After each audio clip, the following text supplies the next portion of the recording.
We're going to talk about digital transformation. So I think it's good for us to get a really good high-level perspective.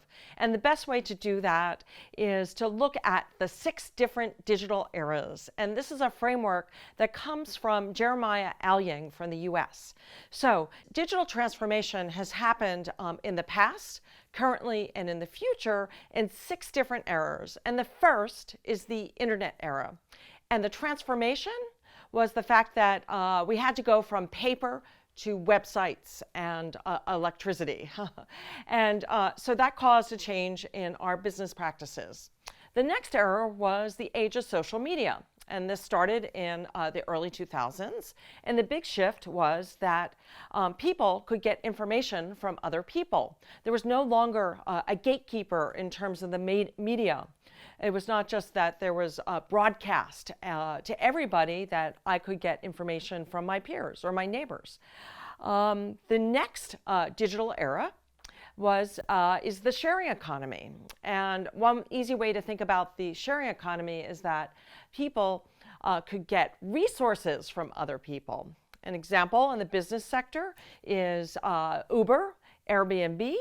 But for NGOs, it's about crowdfunding and peer-to-peer fundraising, that your supporters could ask their friends to support your cause, and there's technologies to support that.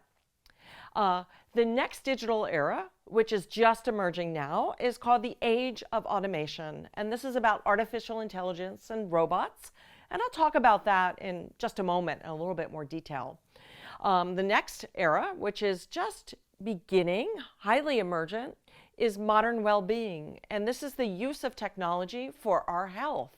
And this will be the development of different applications that help us be more healthy. And also, since our lives now will be completely integrated with technology tools, it will help us have a healthy relationship with technology. And finally, the 6th era is called off-planet, okay? And that is satellite technology and actually rockets that will help us get to other planets. Now, don't get nervous, nonprofits. You don't need to think about that one for quite a number of years. So I always like to think about a quote from Clay Shirky in his book that was written in 2009, Here Comes Everybody. The technology doesn't get socially interesting until it gets boring. And what he means by that is that there's really a long development period when a new technology comes out before it becomes accessible to everybody in our general society and then causes this so-called digital disruption. So let's think about it. Now, everybody in today probably has one of these or something similar in their pocket. But did you know that the first mobile phone was invented in 1971? And that's, over 40 years ago. The first mobile phone was invented by Nokia. And they used it to call their competitors, AT&T, and say, we've invented the first mobile phone. But it wasn't until 2007 and until the invention of this, the iPhone, that it really democratized the technology and made it accessible to everybody at a lower cost and ease of use. So many people like to point out pictures of in Rome of the Vatican and people standing in the square. And if you look at a picture in the evening in 2005, you won't see the light of a mobile phone.